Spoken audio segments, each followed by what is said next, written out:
नमस्कार। आज आम दुईटा संख्या विषय कथा हवा। शुणवाकू पूरा अलगा लागिपारे, किंतु विश्वास करंतु ए दुईटा भितरे गोटे बहुत बड़ संपर्क अछि। तेबे आमर प्रथम संख्या हेउछि 44 डिग्री सेल्सियस। हाँ, ठीक शुणिले, खाली गोटे नंबर नुहे।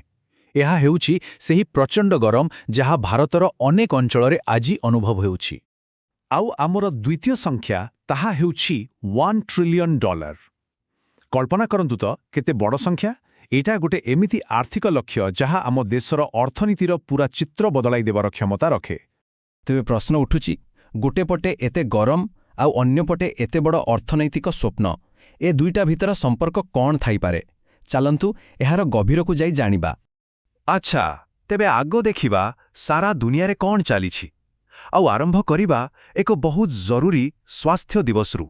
आज हेउछि विश्व मलेरिया दिवस। आउ ए वर्षर थीम बहुत सीधा आउ स्पष्ट, मलेरिया को शेष करिवार समय आसीछि। आमे एबे करि परिबा आउ आमको करिबाकू ही पड़िबो। यह एक प्रकारर जरूरी आह्वान। संख्याटा टिके देखंतु, 28.2 कोटी एते लोक गत वर्ष सारा दुनिया रे मलेरिया रे आक्रांत होइथिले। चिंतार कथा हेउछि 47टा देश मलेरिया मुक्त हेबा सत्त्वे भी एही संख्या कमिबा बदलरे टिके बढ़ी जाइछि। एथिरु स्पष्ट जे टीकाकरण केते जरूरी। आउ गोटे बड़ खबर आसुछि अंतर्जातीय राजनीतिरु। ईरान, हाँ ईरान निजर परमाणु कार्यक्रम को नहीं एक बड़ भूल हो जाइछि बोली मानिछि। आउ एकथा सेमाने पाकिस्तान रे कहिछन्ति। तेबे कौन यह सेही अंचल रे शांति पाई एक नुआ संकेत? ठीक अछि। एबे विश्व खबरु आसिबा आम देश कथाकू देखिबा भारत रे कौन सबु गुरुत्वपूर्ण घटना घटुछि। हाँ, तेबे मने अछि से $1 ट्रिलियन कथा, तार संपर्क एइठी। केन्द्रमंत्री जितेन्द्र सिंह कहिछन्ति जे भारतर बायो इकोनोमी माने कृषि, फार्मा, बायोटेक भड़ी क्षेत्र 2047 बेलकू एही विशाल लक्ष्य रे पहुंची जिवो। सेपटे राजनीतिर भी बड़ खबर अछि। 3 जण जणाशुना सांसद बीजेपी रे सामिल होइछन्ति।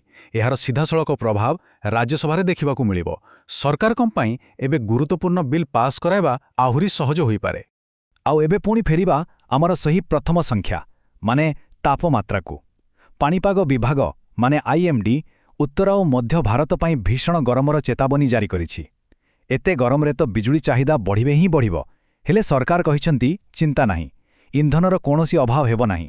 तेबे ए जो जातीय स्तरर घटना सब घटुछि तार प्रभाव आम राज्य आम ओडिशा उपरे केमिते पडुछि, चलंतु एबे से विषय जानिबा। हाँ, तेबे सारा देश परी ओडिशा रे भी ग्रीष्मर प्रकोप जारी रहिछि। आउ एहाकू देखि राज्य सरकार किछि बड़ पदक्षेप नैछन्ति। सबुठु बड़ पदक्षेप हेउछि पिलामानंक पाई। एते गरम को देखि सरकार सबु स्कूल रे खरा छुट्टी आगुआ घोषणा करिसंती। आसंता सोमवार माने एप्रिल 27 रु एही छुट्टी आरंभ हेबो। हेले मने रखिबे जो परीक्षा सबु अछि सेगुडिक निर्धारित समय रे ही हेबो। एबे आसीबा गोटे एमिति प्रसंग को जोठी विकास आउ परिवेश सुरक्षा मुहामुही होइछन्ति। कथा हेउछि पुरी रे प्रस्तावित नुआ अंतर्जातीय एयरपोर्टर। वन्यप्राणी संस्था माने एहाकू विरोध करुछन्ति। सेमानकर कहिवा कथा हैला एही एयरपोर्ट हेले विदेशागत पक्षींक जीवा आसिबा रास्तारे बाधा सृष्टि हेबो। आउ गोटे बड़ संख्या ओडिशारु आसीछि 9.8 लक्ष। जानिछन्ति एटा कोन? एति संख्यक नांकू भोटर तालिकारु बाद दिया जाइछि। काहीकि? कारण हेउछि जांच परे जणा पड़िला जे एगुडिक डुप्लिकेट किंबा भूल थिला। एहा जणे भोटर गोटिए कार्ड नियमकू कड़ाकड़ी भावे लागू करिबा पई करा जाइछि। तेबे एते सबु खबर विश्व, देश आउ आम राज्यर एसबू को जोड़िले कौन चित्र सामना को आसुछि? एसबुर मूल कथा कौन? चलंतु एबे सेइटा को बुझिबा।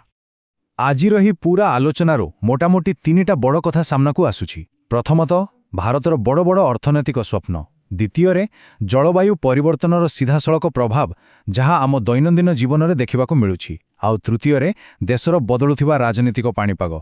आउ मजार कथा हेउछि ए 3टा जाक जिनिस परस्पर सह जड़ित। शेषरे गोटिए बड़ प्रश्न रही जाउछि। गोटिए पटे भारत $1 ट्रिलियन अर्थनीति हेबार स्वप्न देखुछि, किंतु अन्यपटे जलवायु परिवर्तन आउ राजनैतिक अस्थिरतार वास्तवता भी अछि। एही दुईटी भितरे भारत केमिति संतुलन रक्षा करिबो, एहारी उपरे एही देशर भविष्यत निर्भर करुछि।